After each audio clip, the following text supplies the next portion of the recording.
Assalamualaikum warahmatullahi wabarakatuh. Perkenalkan, nama saya Witri Handayani Sregar dengan NIM 2303237 dari program studi agribisnis jurusan agribisnis Fakultas Pertanian Universitas Malik Saleh. Baik, pada kesempatan kali ini saya akan mempresentasikan tentang mata kuliah ekonomi syariah dengan materi paradigma ekonomi syariah. Baik, langsung saja. Dalam kehidupan sehari-hari, sebenarnya kita selalu berhubungan dengan kegiatan ekonomi, mulai dari membeli kebutuhan sehari-hari, berdagang, bekerja, menabung, hingga menggunakan teknologi digital untuk transaksi. Namun, dalam Islam, kegiatan ekonomi tidak hanya dinilai dari besar kecilnya keuntungan yang diperoleh, tetapi juga dari cara memperoleh harta tersebut. Dan apakah kegiatan tersebut membawa manfaat atau justru kerugian bagi orang lain. Karena itulah paradigma ekonomi syariah hadir sebagai pedoman agar aktivitas ekonomi manusia tetap berjalan sesuai nilai keadilan, moralitas, dan aturan agama. Paradigma ini memastikan bahwa ekonomi tidak berjalan liar tanpa arah, tetapi memiliki tujuan yang jelas, yaitu menciptakan kemaslahan bagi individu, masyarakat, dan juga lingkungan. Pada pembelajaran kali ini, kita akan membahas beberapa poin, yaitu yang pertama ada pengertian dari paradigma ekonomi syariah, yang kedua ada latar belakang munculnya ekonomi syariah, yang ketiga ada metodologi ekonomi syariah, yang keempat ada rancangan bangunan ekonomi syariah, yang kelima ada paradigma ekonomi syariah, karakteristik paradigma ekonomi syariah, perbedaan ekonomi syariah dengan ekonomi konvensional, contoh penerapan ekonomi syariah dalam kehidupan sehari-hari, manfaat mempelajari ekonomi syariah, dan yang terakhir tantangan ekonomi syariah di era modern. Ada juga ketinggalan teman-teman, yaitu peran teknologi dalam pengembangan ekonomi syariah dan juga peran generasi muda dalam membangun ekonomi syariah. Baik, langsung saja kita bahas untuk pembahasan yang pertama. Ada pengertian paradigma ekonomi syariah. Sebelum membahas ekonomi syariah lebih lanjut, kita perlu memahami terlebih dahulu apa yang dimaksud dengan paradigma. Nah, paradigma itu adalah cara pandang, pola pikir, atau kerangka berpikir dari seseorang dalam memahami suatu hal. Paradigma menjadi dasar bagaimana seseorang melihat sesuatu masalah dan menentukan tindakan yang akan dilakukan. Tanpa paradigma yang jelas, seseorang bisa terjebak pada aktivitas ekonomi yang hanya mengejar keuntungan sesaat tanpa memikirkan dampak jangka panjang. Dalam bidang ekonomi, paradigma sangat penting karena akan menentukan yang pertama ada tujuan dari kegiatan ekonomi, cara mengelola, cara memperoleh keuntungan, cara menggunakan harta, hubungan manusia dengan masyarakat, hubungan manusia dengan lingkungan, dan hubungan manusia dengan Tuhan. Setiap sistem ekonomi memiliki paradigma yang berbeda-beda. Misalnya ekonomi kapitalis lebih menekankan kebebasan individu dan keberuntungan pribadi, sedangkan ekonomi sosialis lebih menekankan pemerataan dan penguasaan negara terhadap sumber daya. Kedua sistem ini lahir dari cara pandang manusia yang terbatas, sehingga sering menimbulkan ketimpangan dan ketidakadilan. Sementara itu, paradigma ekonomi syariah merupakan cara pandang ekonomi yang berdasarkan ajaran Islam. Islam memandang manusia sebagai makhluk yang memiliki rasa tanggung jawab ganda, tanggung jawab kepada Allah Subhanahu wa Ta'ala, dan tanggung jawab kepada sesama manusia. Dalam paradigma ekonomi syariah, kegiatan ekonomi bukan hanya bertujuan untuk mencapai keuntungan dunia semata, tetapi juga menjadi bagian dari ibadah kepada Allah Subhanahu wa taala. Artinya, seluruh aktivitas ekonomi harus sesuai dengan aturan syariat Islam dan tidak boleh bertentangan dengan nilai moral maupun kemanusiaan. Ekonomi syariah tidak memisahkan antara urusan dunia dengan urusan akhirat, karena keduanya itu saling berkaitan. Selanjutnya, paradigma ekonomi syariah memandang bahwa manusia adalah khalifah di bumi yang bertugas memakmurkan bumi. Manusia memiliki tanggung jawab terhadap harta yang dia miliki. Harta hanyalah titipan Allah Subhanahu wa taala yang harus dikelola dengan amanah. Kegiatan ekonomi harus membawa manfaat dan maslahat. Kegiatan ekonomi tidak boleh merugikan orang lain maupun lingkungan. Keseimbangan dunia dan akhirat harus dijaga dengan baik. Dalam Islam, harta bukanlah tujuan utama hidup manusia. Harta hanyalah sarana untuk memenuhi kebutuhan hidup, beribadah, dan membantu sesama. Karena itu, Islam mengajarkan bahwa manusia tidak boleh serakah, tidak boleh menipu, dan tidak boleh mencari keuntungan dengan cara yang haram. Contohnya, pedagang harus jujur dalam menjelaskan kualitas barang, tidak boleh menutupi cacat dari barang tersebut, dan juga ada pengusaha tidak boleh merusak lingkungan demi kepentingan jangka pendek. Seseorang tidak boleh mengambil hak orang lain, meskipun secara hukum formal bisa dilakukan. Perusahaan tidak boleh melakukan monopoli secara berlebihan yang memastikan usaha kecil. Kegiatan usaha tidak boleh mengandung riba, perjudian, dan juga gharar. Kali ini menunjukkan bahwa ekonomi syariah sangat memperhatikan nilai keadilan dan kejujuran, dan juga kesejahteraan bersama. Keberhasilan ekonomi dalam Islam diukur tidak hanya dari jangka keuntungan, tetapi juga dari keberkahan dan dampak sosial yang ditimbulkan. Yang selanjutnya adalah latar belakang munculnya ekonomi syariah. Ekonomi syariah berkembang karena adanya berbagai masalah yang muncul dalam sistem ekonomi konvensional. Sistem ekonomi modern seringkali menimbulkan masalah sosial yang kompleks karena terlalu fokus pada pertumbuhan ekonomi tanpa memperhatikan aspek moral dan keadilan. Dalam sistem ekonomi modern sering terjadi ketimpangan sosial yang cukup besar. Sebagian masyarakat memiliki kekayaan yang sangat banyak, sedangkan sebagian lainnya masih mengalami kemiskinan dan kesulitan memenuhi kebutuhan hidup. Jurang antara si kaya dan si miskin semakin lebar. Padahal sumber daya alam yang ada sebenarnya cukup untuk semua. Beberapa masalah yang sering muncul dalam ekonomi modern antara lain, yang pertama ada kesenjangan sosial dan ekonomi yang semakin melebar, kemiskinan struktural yang sulit diatasi, monopoli perdagangan oleh pengusaha besar, eksploitasi tenaga kerja dengan upah rendah, ada juga penumpukan kekayaan pada kelompok tertentu, praktik riba yang membebani masyarakat kecil, korupsi, kolusi dan penipuan dalam transaksi, persaingan usaha yang tidak sehat dan saling menjatuhkan. Selain itu, sistem bunga dalam ekonomi konvensional sering menyebabkan masyarakat terjebak hutang dalam jangka panjang. Ketika seseorang meminjamkan uang dengan bunga tinggi, maka semakin lama hutang tidak dibayar, maka bunga akan semakin bertambah, sehingga memberatkan masyarakat. Banyak usaha kecil gulung tikar bukan karena usahanya buruk, tapi karena tercekik banyak hutang. Kondisi seperti ini dapat menyebabkan ketidakadilan ekonomi yang sistemik. Manusia diperlakukan seperti mesin pencetak uang, bukan sebagai makhluk yang memiliki harta dan martabat. Karena itulah ekonomi syariah hadir sebagai alternatif sistem ekonomi yang lebih adil, manusiawi, dan sesuai dengan nilai agama. Ekonomi syariah menawarkan solusi dengan mengedepankan prinsip bagi hasil, risiko bersama, dan distribusi kekayaan yang lebih merata. Ekonomi syariah mengajarkan keseimbangan antara kepentingan individu dan masyarakat, kebutuhan dunia dan akhirat, keuntungan moralitas, hak dan kewajiban, kebebasan dan rasa tanggung jawab.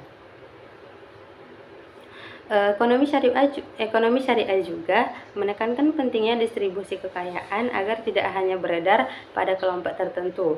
Hal ini dapat dilakukan melalui instrumen seperti zakat, infak, sedekah, wakaf, kerjasama usaha, dan sistem bagi hasil. Instrumen-instrumen ini membuat perputaran uang tidak berhenti pada orang kaya saja, tetapi mengalir ke masyarakat yang lebih luas. Selanjutnya ada metodologi ekonomi syariah. Metodologi ekonomi syariah adalah cara atau pendekatan yang digunakan untuk memahami dan menjalankan sistem ekonomi dalam agama Islam. Metodologi ini menjadi dasar dalam menentukan hukum serta aturan dalam kegiatan ekonomi agar tidak menyimpang dari syariat. Metodologi ekonomi syariah berbeda dengan ekonomi konvensional. Jika ekonomi konvensional hanya menggunakan pemikiran manusia dan teori modern yang terus berubah, maka ekonomi syariah menggunakan sumber hukum Islam sebagai pedoman untuk utama yang bersifat tetap dan universal.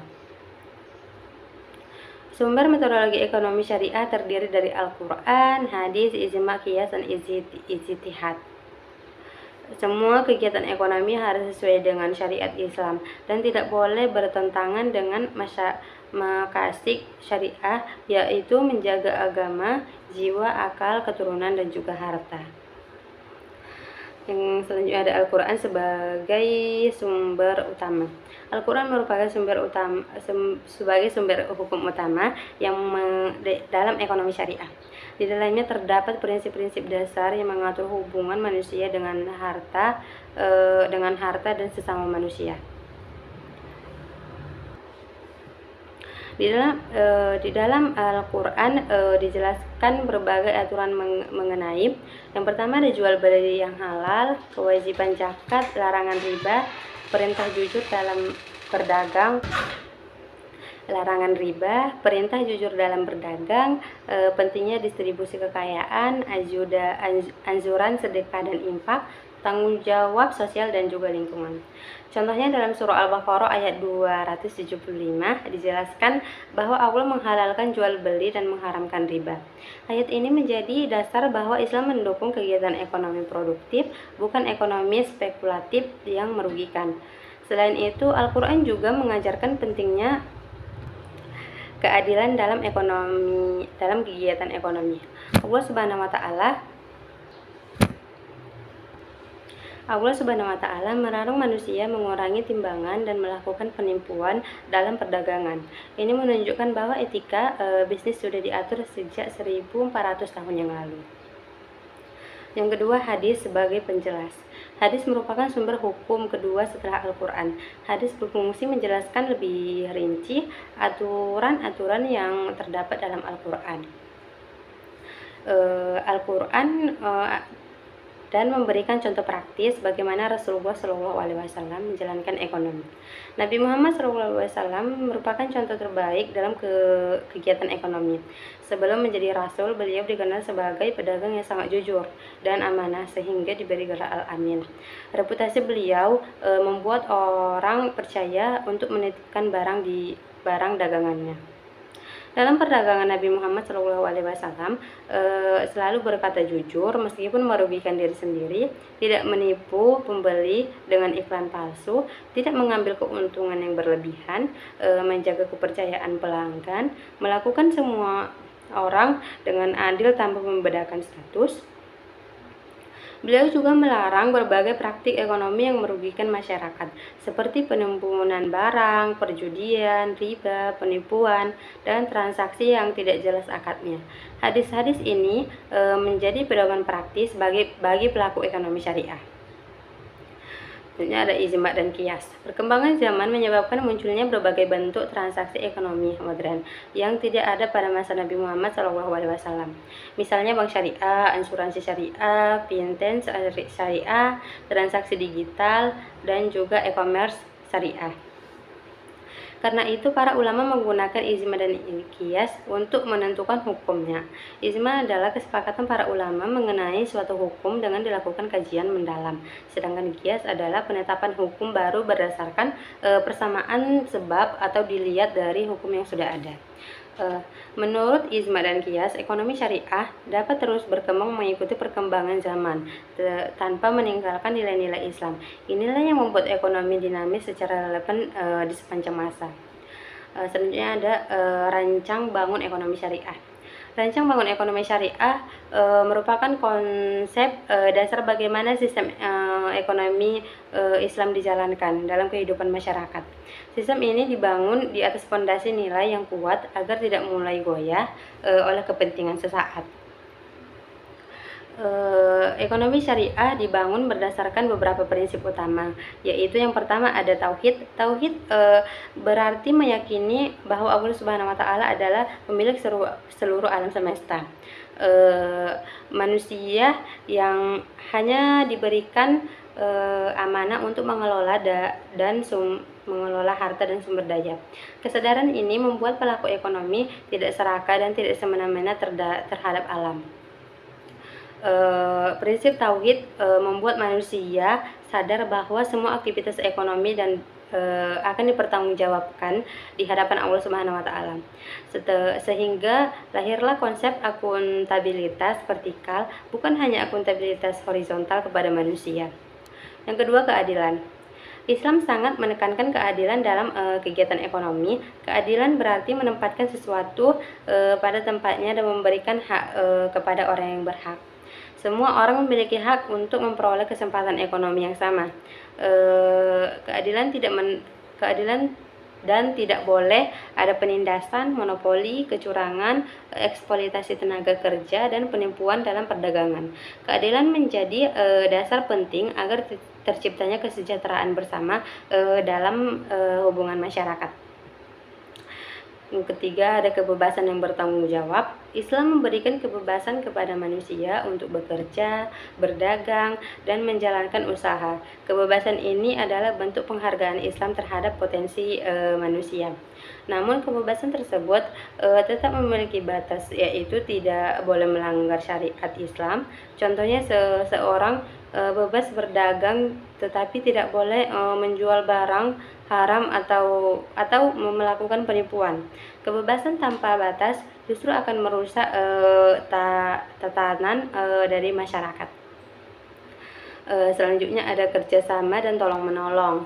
Ekonomi syariah menjalankan pentingnya kerjasama dalam kehidupan sehari-hari.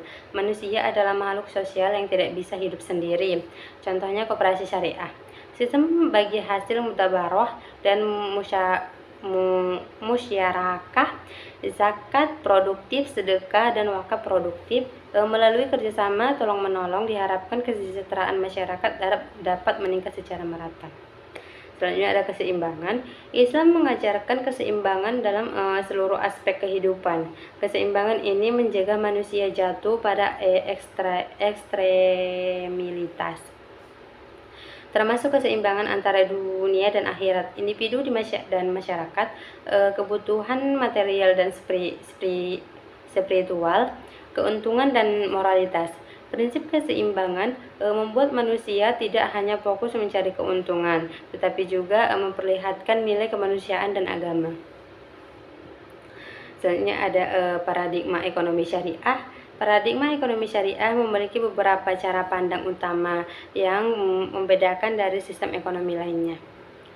Yang pertama ada harta adalah amanah. Dalam Islam, harta bukanlah milik mutlak manusia. Semua harta merupakan titipan dari Allah Subhanahu wa taala yang harus digunakan dengan baik dan bertanggung jawab. Karena itu, seseorang tidak boleh menggunakan harta untuk hal-hal yang merugikan masyarakat, seperti korupsi, perjudian, dan penipuan, dan juga riba dan pemborosan. Islam mengajarkan bahwa sebagian harta yang dimiliki seseorang juga terdapat hak orang lain di dalamnya, yaitu hak fakir miskin. Yang kedua ada aktivitas ekonomi bernilai ibadah. Dalam ekonomi syariah, bekerja dan mencari nafkah termasuk bentuk ibadah apabila dilakukan dengan cara halal dan niat yang benar. Ini mengubah motivasi pelaku ekonomi dari sekedar materi menjadi ibadah. Contohnya berdagang dengan jujur, bekerja dengan amanah, membantu orang lain, memberikan pelayanan yang baik, dan tidak mengambil keuntungan secara zalim. Hal ini menunjukkan bahwa ekonomi syariah tidak memisahkan antara kehidupan dunia dan juga agama. Selanjutnya ada mementingkan kesejahteraan bersama. Ekonomi syariah tidak hanya fokus pada keuntungan individu, tetapi juga kesejahteraan masyarakat. Prinsip ini mencegah lahirnya kapitalisme liar yang hanya menguntungkan segelintir orang. Oleh karena itu, Islam mewajibkan zakat dan menganjurkan sedekah agar kekayaan dapat didistribusikan secara lebih merata. Ekonomi syariah juga mendorong terciptanya lapangan pekerjaan dan usaha yang bermanfaat bagi masyarakat banyak. Yang keempat ada menghindari riba dan kecurangan. Islam melarang segala bentuk riba dan penipuan karena dapat merugikan masyarakat dan menciptakan ketidaksistemik. Riba dianggap dapat menyebabkan ketidakadilan dan memperlebar kesenjangan sosial. Selain itu, Islam juga melarang manipulasi harta, penimbunan barang, suap, perjudian, dan transaksi yang tidak jelas akadnya. Semua larangan ini bertujuan melindungi pihak yang lemah dan eksploitasi pihak yang kuat. Selanjutnya ada menjaga moral dan etika. Moral dan etika menjadi bagian penting dalam ekonomi syariah. Tanpa etika, ekonomi akan menjadi liar dan merusak. Kejujuran merupakan dasar utama dalam kegiatan ekonomi. Seseorang tidak hanya dinilai dari keberhasilan bisnisnya, tetapi juga dari akhlak dan perilakunya. Karena ekonomi syariah sangat menekankan amanah, rasa tanggung jawab, disiplin, kejujuran, dan kepedulian sosial. Selanjutnya ada karakteristik paradigma ekonomi syariah. Paradigma ekonomi syariah memiliki beberapa karakteristik utama yang membuatnya unik dan berbeda. Yang pertama ada bersifat rabbaniyah, artinya seluruh aturan ekonomi bersumber dari Allah Subhanahu wa taala melalui Al-Qur'an dan Sunnah. Karena itu, ekonomi syariah memiliki dasar yang kuat dan tidak hanya bergantung pada pemikiran manusia yang terbatas dan berubah-ubah. 2. Bersifat kemanusiaan. Ekonomi syariah memperhatikan kesejahteraan manusia dan melindungi hak-hak masyarakat. Sistem ekonomi tidak boleh merugikan atau menindas manusia. Manusia adalah tujuan, bukan alat. Ketiga, bersifat seimbang. Ekonomi syariah menjaga keseimbangan antara dunia dan akhirat. Manusia diperbolehkan mencari keuntungan, tetapi tetap harus memperhatikan moral dan agama. Tidak ada dikotomi antara material dan spiritual. Selanjutnya bersifat universal. Ekonomi syariah dapat diterapkan oleh siapa saja dan di mana saja. Nilai keadilan, kejujuran, dan keseimbangan dalam ekonomi syariah bersifat universal dan sesuai dengan fitrah manusia. Yang kelima ada bersifat etis. Ekonomi syariah sangat menjunjung tinggi akhlak dan etika. Semua kegiatan ekonomi harus dilakukan dengan jujur, transparan, dan rasa bertanggung jawab. Etika bukan hanya tambahan, tetapi inti dari ekonomi syariah. Yang selanjutnya adalah paradigma ekonomi syariah. Paradigma ekonomi syariah memiliki beberapa cara pandang utama yang membedakannya dari sistem ekonomi lainnya. Paradigma ini bukan cuma teori, tapi jadi arah dan batasan dalam setiap aktivitas ekonomi umat Islam. Yang pertama ada harta adalah amanah. Dalam Islam, harta bukan milik mutlak manusia. Semua harapan merupakan titipan dari Allah Subhanahu wa taala yang harus digunakan dengan baik dan bertanggung jawab. Karena itu, seseorang tidak boleh menggunakan harta untuk hal-hal merugikan masyarakat seperti korupsi, perjudian, penipuan, riba, dan juga pemborosan. Islam mengajarkan bahwa sebagian harta yang dimiliki seseorang juga terdapat hak milik orang lain di dalamnya, yaitu fakir miskin. Makanya ada zakat, infak, dan sedekah. Contohnya, seorang pengusaha yang untung 100 juta sadar kalau 2,5% itu hak orang lain lewat zakat. Kalau nggak ditunakan, berarti dia menahan hak milik orang lain. 2. Aktivitas ekonomi bernilai ibadah. Dalam ekonomi syariah, bekerja dan mencari nafkah termasuk bentuk ibadah apabila dilakukan dengan cara yang benar. Ia memotivasi Islam menjadi motivasi ibadah. Selanjutnya ada perbedaan paradigma ekonomi syariah dan ekonomi konvensional. Terdapat beberapa perbedaan mendasar antara ekonomi syariah dan ekonomi konvensional yang perlu dipahami. Ekonomi syariah itu berdasarkan Al-Quran dan hadis sebagai sumber hukum, mengutamakan keadilan dan pemerataan, menghindari riba, Qora dan Masyir, memiliki nilai ibadah dalam setiap aktivitas, menjaga moral dan etika bisnis, memperlihatkan kepentingan masyarakat luas, bertujuan memperoleh keberkahan dunia dan juga akhirat. Sedangkan ekonomi konvensional berdasarkan pemikiran manusia dan juga teori ekonomi modern lebih berorientasi keuntungan maksimal, menggunakan sistem bunga sebagai penggerak, bersifat materialistis dan sekuler, tidak selalu mempertimbangkan nilai dan agama, lebih fokus pada kepentingan individu dan perusahaan. Perbedaan ini menunjukkan bahwa ekonomi syariah memiliki pendekatan yang lebih luas karena tidak hanya membahas keuntungan ekonomi, tetapi juga nilai moral dan spiritual. Ekonomi syariah ingin menciptakan manusia yang sejahtera lahir dan batin. Selanjutnya ada karakteristik paradigma ekonomi syariah. Paradigma ekonomi syariah memiliki beberapa karakteristik utama yang membuatnya unik dan berbeda dari sistem yang lain. Yang pertama ada bersifat rabbaniyah, artinya seluruh aturan ekonomi bersumber dari Allah Subhanahu wa taala melalui Al-Qur'an dan Sunnah. Artinya karena tidak ekonomi syariah memiliki dasar yang kuat dan tidak hanya bergantung pada pemikiran manusia yang terbatas dan yang berubah-ubah. Ini membuat sistemnya stabil, tidak gampang goyah dan ikut tren sesaat. Yang kedua ada bersifat kemanusiaan. Ekonomi syariah memperhatikan kesejahteraan manusia dan melindungi hak-hak masyarakat. Sistem ekonomi tidak boleh merugikan atau menindas manusia. Manusia adalah tujuan, bukan alat. Makanya eksploitasi pekerja anak, kerja paksa, dan upah di bawah umur itu bertentangan dengan ekonomi syariah. Yang ketiga ada bersifat seimbang. Ekonomi syariah menjaga keseimbangan antara dunia dan akhirat. Manusia diperbolehkan mencari keuntungan, tetapi tetap harus memperhatikan moral dan agama. Tidak ada dikotomi antara material dan spiritual.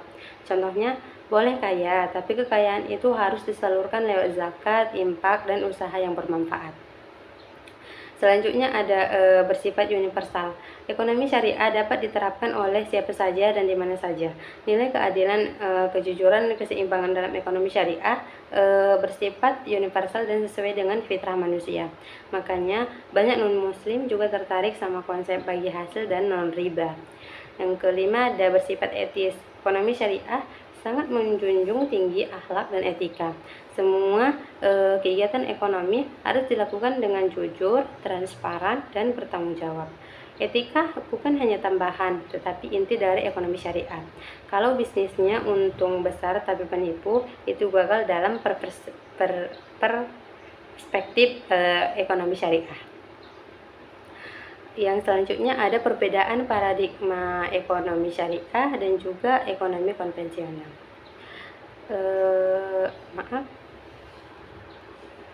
Baik, yang selanjutnya ada contoh penerapan paradigma ekonomi syariah. Paradigma ekonomi syariah dapat diterapkan dalam kehidupan sehari-hari, baik dalam skala individu maupun institusi. Skala individu, berdagang dengan jujur tanpa menutupi catat barang, tidak menipu pembeli dengan iklan palsu. Tidak menipu pembeli dengan iklan palsu, menghindari riba dalam pinjam meminjam, membayar zakat, infak dan sedekah tepat waktu, menjual produk halal dan thayyib, tidak mengambil keuntungan berlebihan dengan menimbun barang. Skala institusi, yaitu bank syariah pakai akad mudabaroh dan musyarakah. Koperasi syariah dengan bagi hasil transparan. Perubahan yang punya program CCR berbasis wakaf produktif. Marketplace yang filter produk haram dan riba. Misalnya seorang pedagang menjelaskan kondisi barang dengan jujur kepada pembeli. Walaupun keuntungan yang diperoleh mungkin tidak terlalu besar, tetapi usaha tersebut menjadi halal dan banyak keberkahan. Pelanggan pun menjadi loyal karena percaya. Contoh lainnya adalah seorang yang menyisakan sebagian penghasilannya untuk disedekahkan dan membantu masyarakat yang membutuhkan.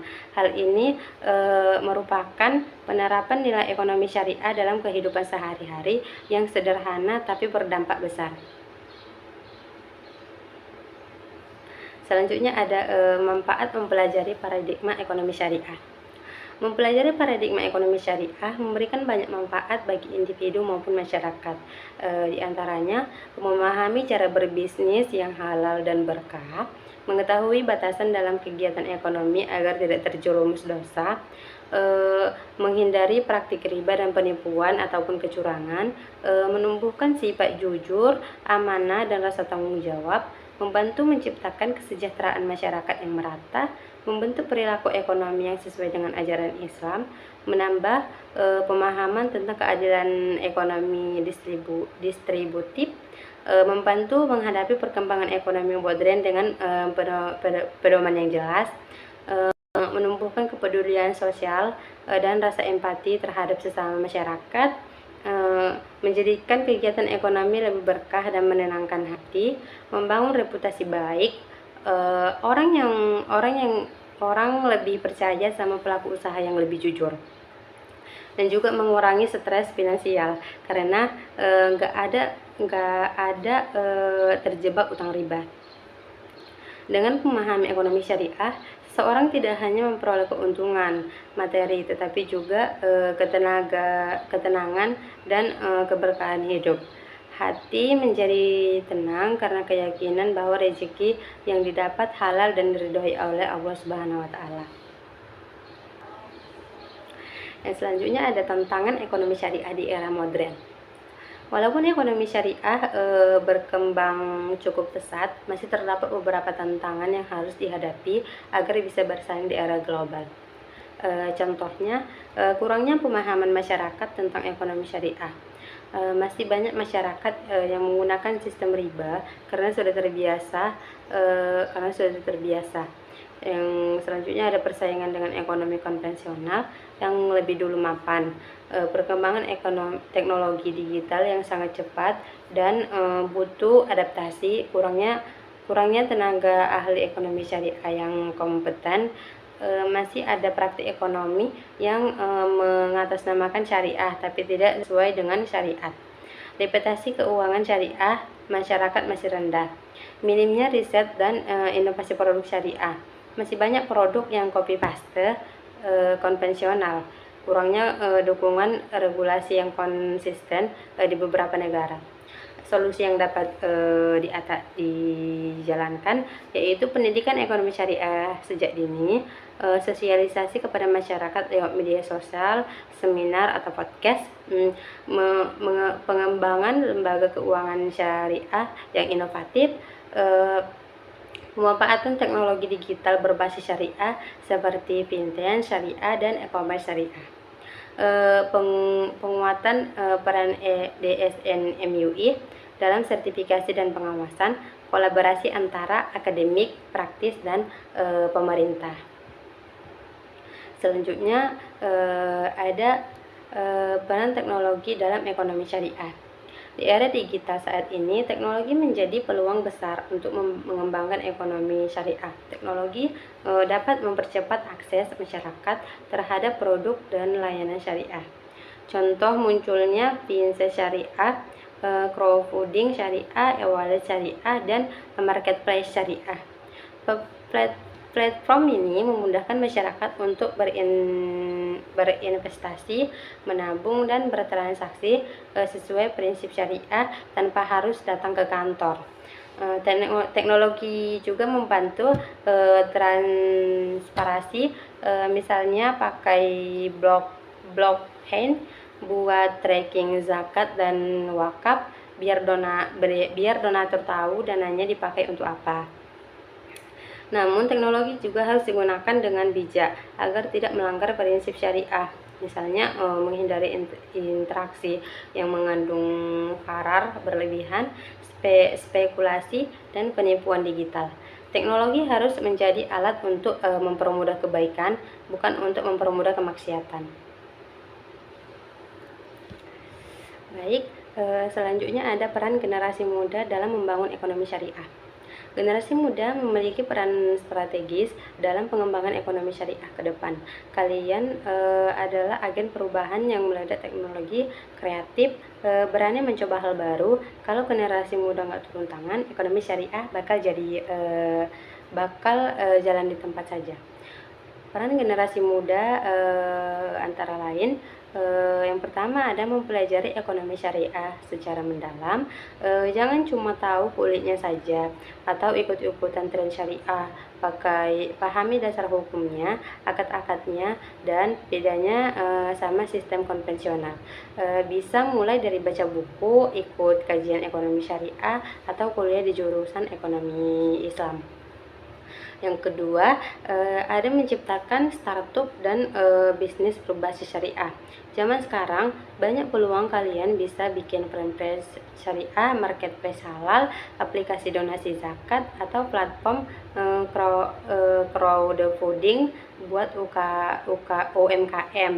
Yang penting akadnya jelas, transparan, dan gak ada riba.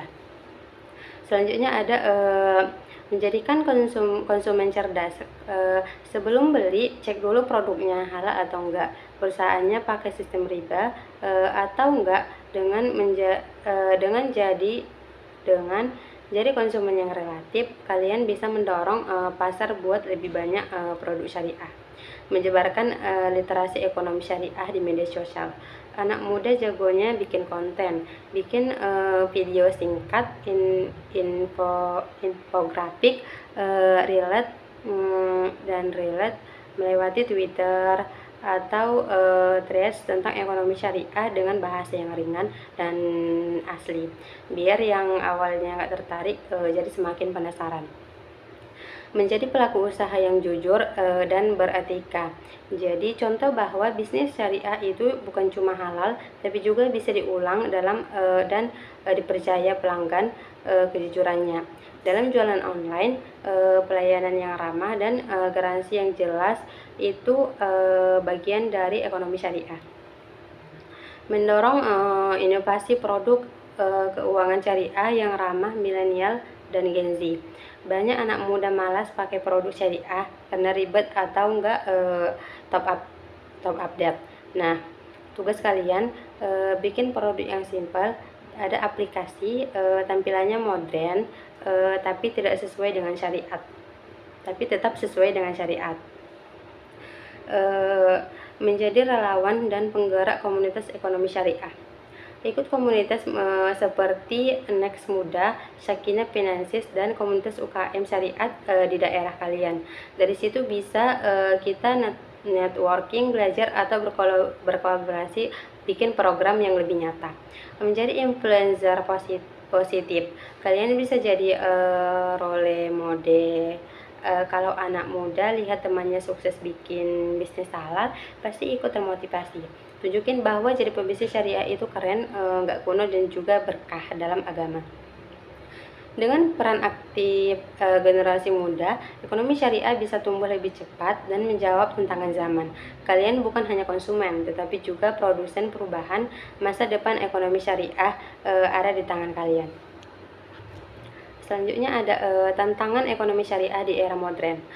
Walaupun ekonomi syariah berkembang cukup pesat, masih terdapat beberapa tantangan yang harus dihadapi agar bisa bersaing di era globalisasi, yaitu contohnya kurangnya pemahaman masyarakat tentang ekonomi syariah.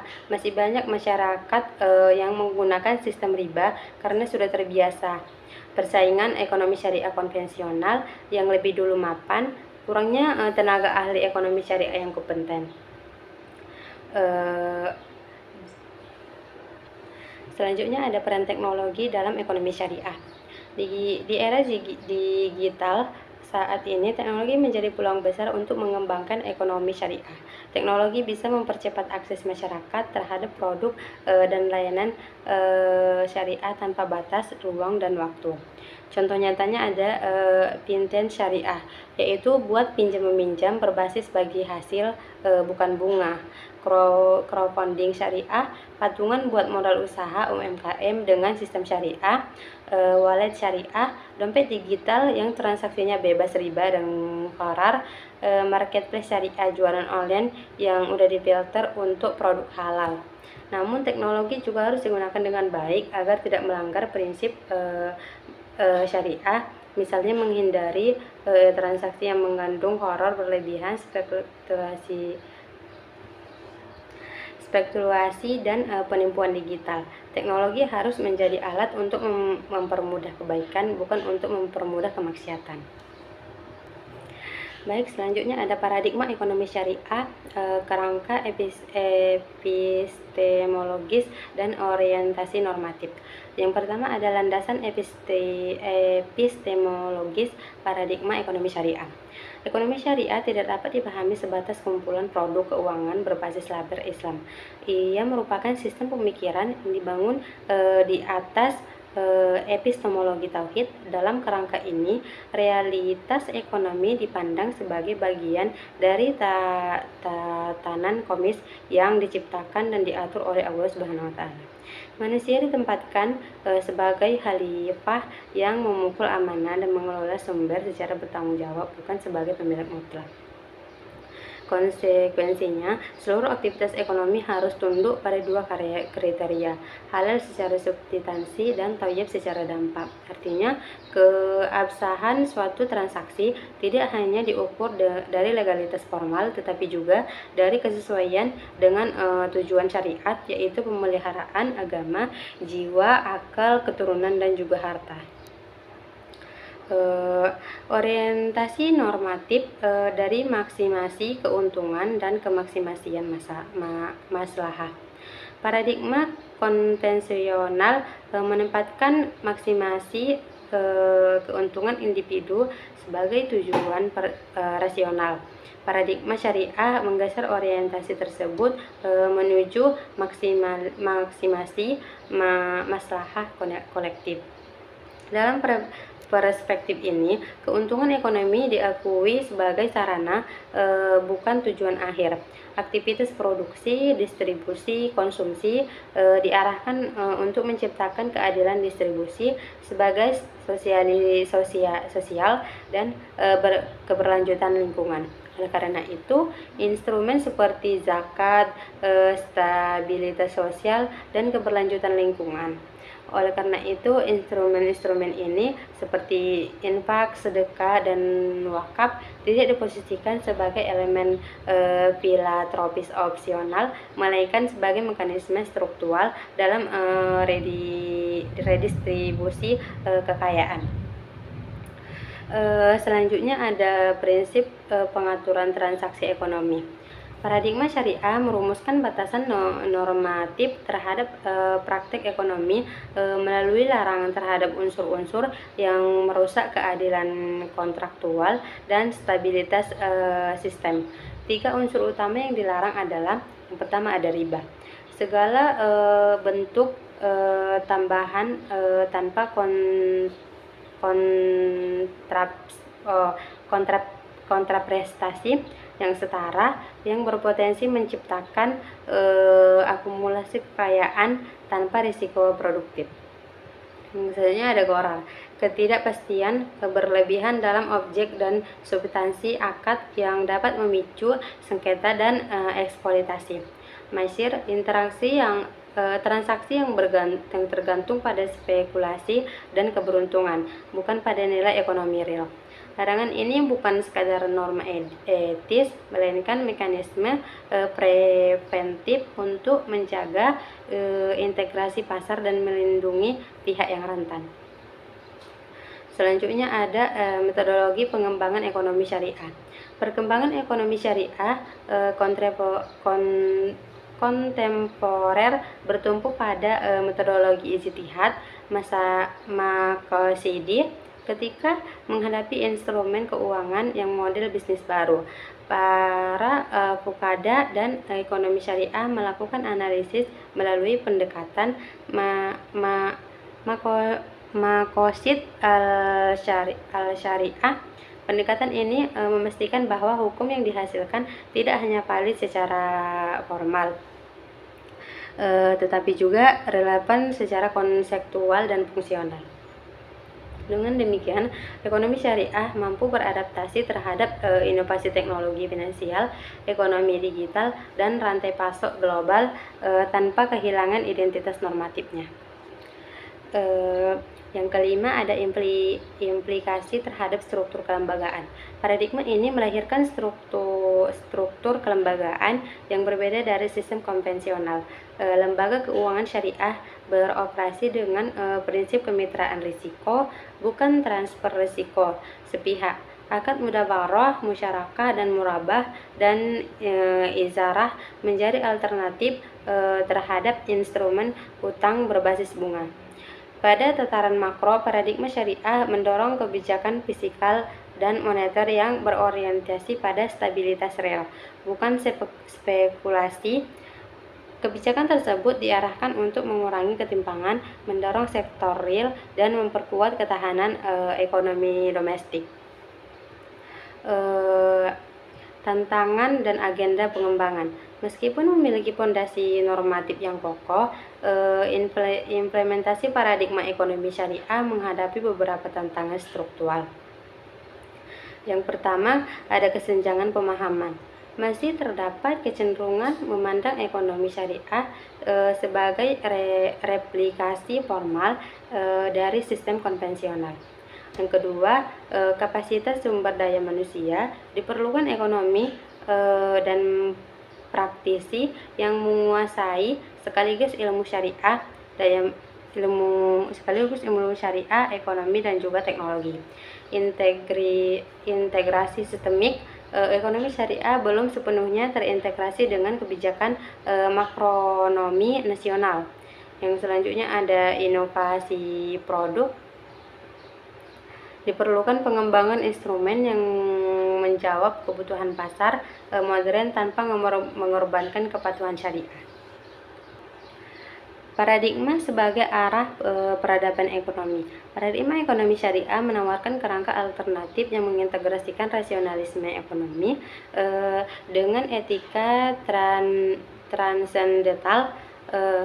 Ia tidak hanya menjawab persoalan efisiensi, tetapi juga persoalan keadilan, martabat manusia, dan keberlanjutan peradaban.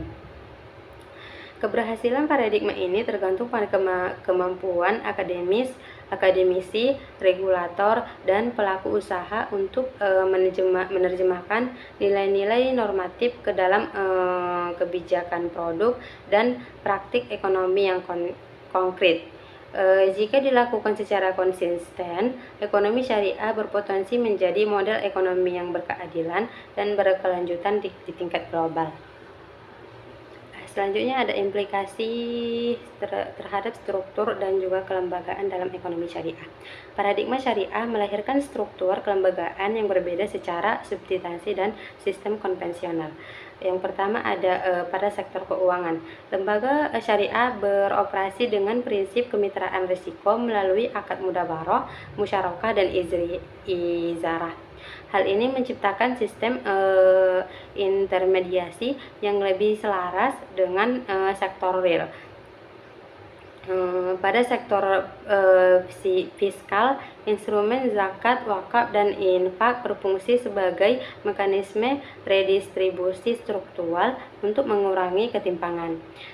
Pada kebijakan makro, paradigma syariah mendorong stabilitas moneter berbasis aset real, pengendalian spekulasi.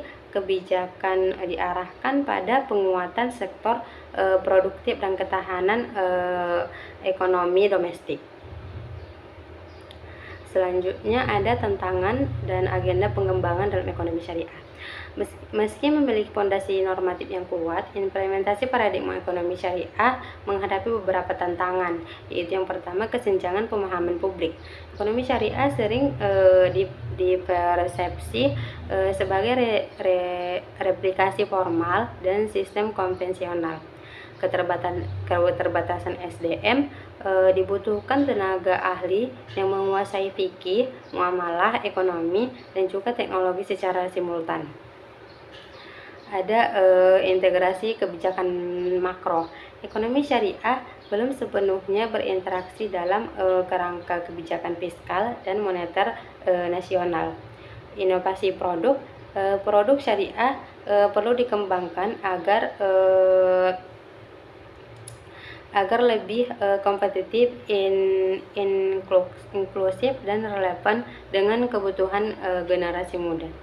Agenda ke depan meliputi penguatan literasi, standarisasi produk, pengembangan riset interdisipliner, serta sinergi antar regulator, akademis, dan pelaku industri.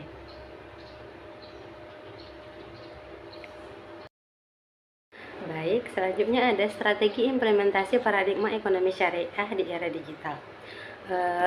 Paradigma ekonomi syariah tidak bisa berhenti pada tataran konseptual, ia harus diterjemahkan ke dalam strategi operasional yang relevan dengan perkembangan zaman, terutama di era ekonomi digital. Yang pertama ada digitalisasi layanan keuangan syariah.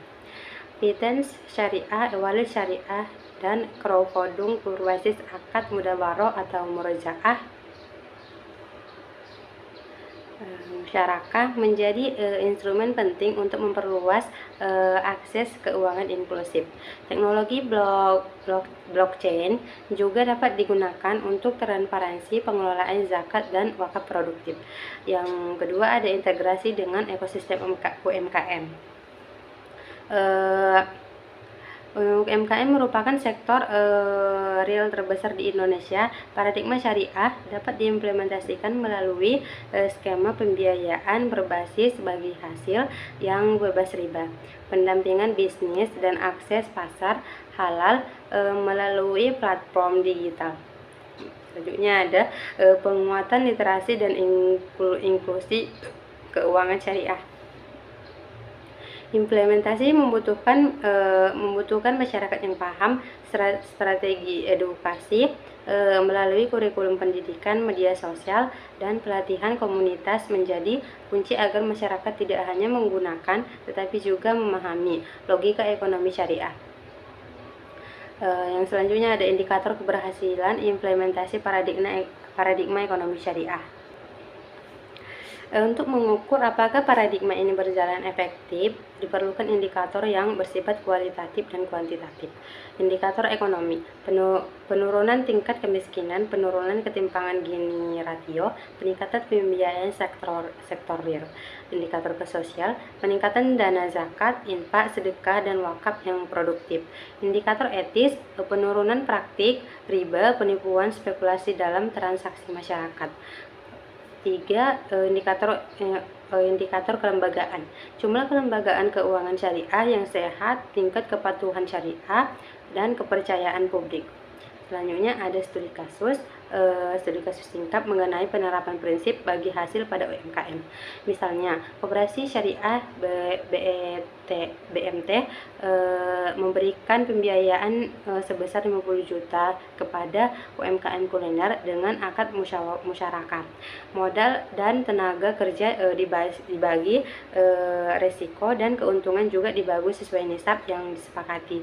Misalnya 60/40. Hasilnya, UMKM tidak terbebani bunga tetap saat usaha sepi. Koperasi ikut menanggung risiko sehingga ada insentif untuk mendampingi usaha agar berkembang. Keuntungannya diperoleh lebih berkah karena sesuai dengan akad syariah. Kasus ini menunjukkan bahwa paradigma syariah mampu menciptakan realisasi ekonomi yang kolaboratif, bukan eksploitatif.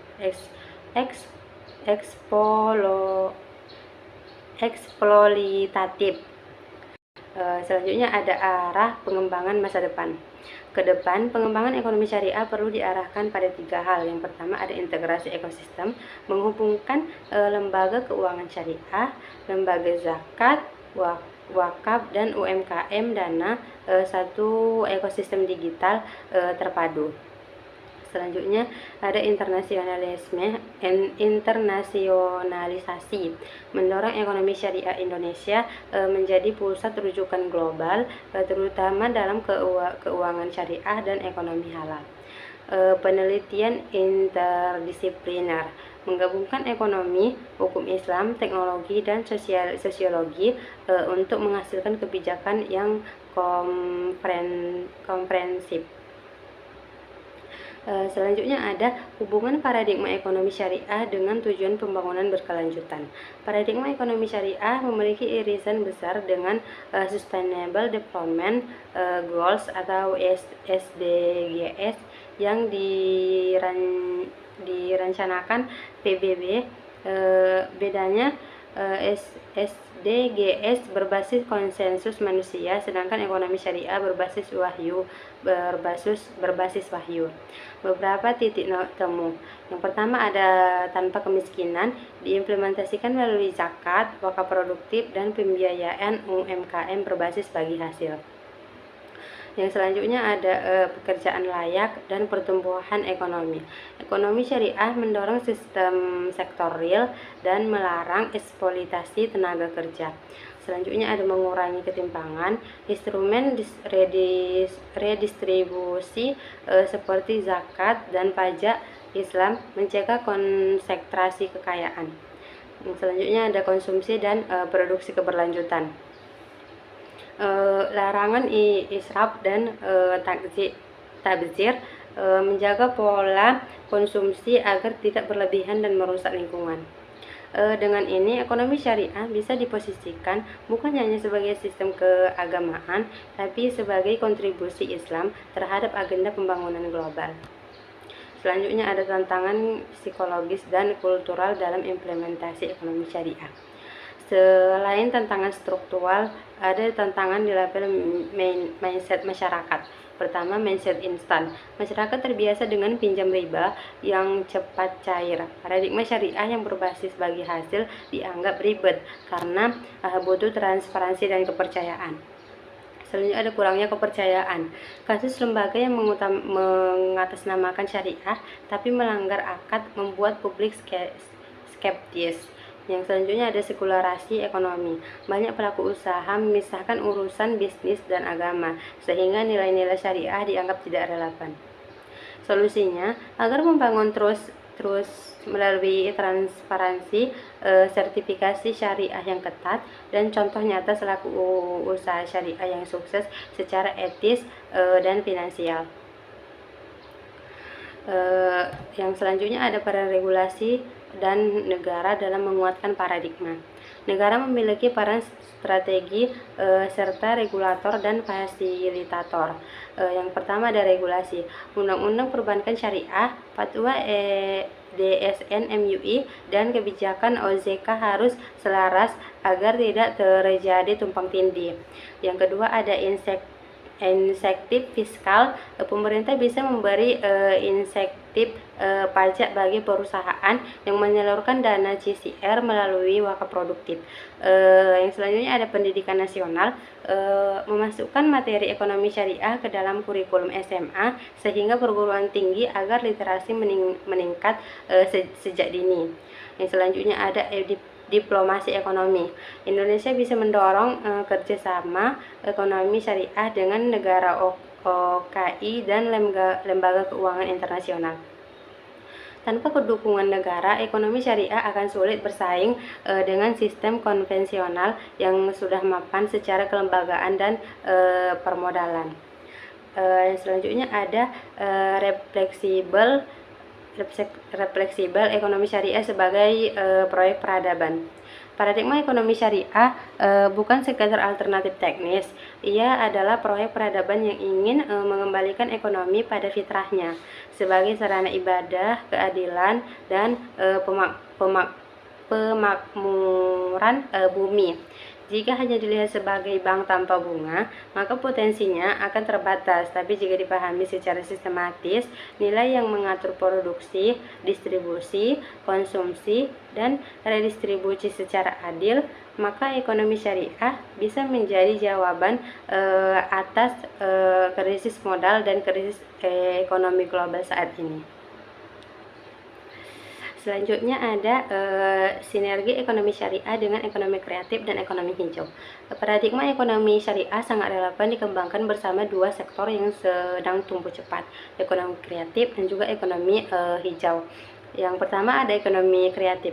Sektor seperti fashion muslim, kuliner halal, film, animasi, dan aplikasi digital bisa dijadikan dengan akad syariah. Prinsipnya, produknya halal, proses produksinya adil, dan keuntungannya dibagikan secara transparan. Dengan begitu, generasi muda akan bergerak di industri kreatif, bisa tetap produktif tanpa melanggar batas syariat. Selanjutnya ada ekonomi hijau. Islam menekankan larangan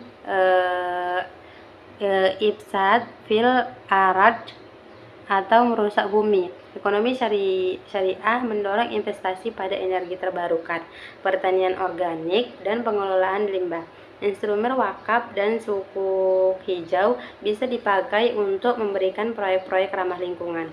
Jadi, ekonomi syariah bukan anti riba, tapi juga pro lingkungan dan juga pro inovasi. Selanjutnya ada etika bisnis syariah sebagai daya saing global. Di era global, konsumen semakin peduli pada ethical business, social governance. Nah, ini nilai-nilai ini sudah ada sejak awal dalam ekonomi syariah. Yang pertama, environment. Environment adalah larangan merusak lingkungan, anjuran menjaga keseimbangan alam. Yang kedua, sosial. Keadilan upah, larangan eksploitasi, kewajiban zakat dan infak. Governance, transparansi akad, amanah dan pengelolaan dana, dan pengawasan Dewan Pengawas Syariah. Perubahan yang menerapkan etika bisnis syariah punya keunggulan kompetitif. Perusahaan yang menerapkan etika bisnis syariah punya keunggulan kompetitif, dipercaya konsumen muslim global lebih mudah masuk pasar Timur Tengah dan punya cita rasa positif di pasar internasional. Singkatnya, ekonomi syariah bisa jadi branding global di Indonesia sebagai pusat ekonomi halal dunia. Baik, mungkin sampai di sini yang dapat saya sampaikan. Kurang dan lebihnya saya mohon maaf. Semoga paparan tentang materi kali ini dapat berguna bagi semua pemirsa yang menonton. Saya Witri Handayani pamit. Assalamualaikum warahmatullahi wabarakatuh. Bye bye.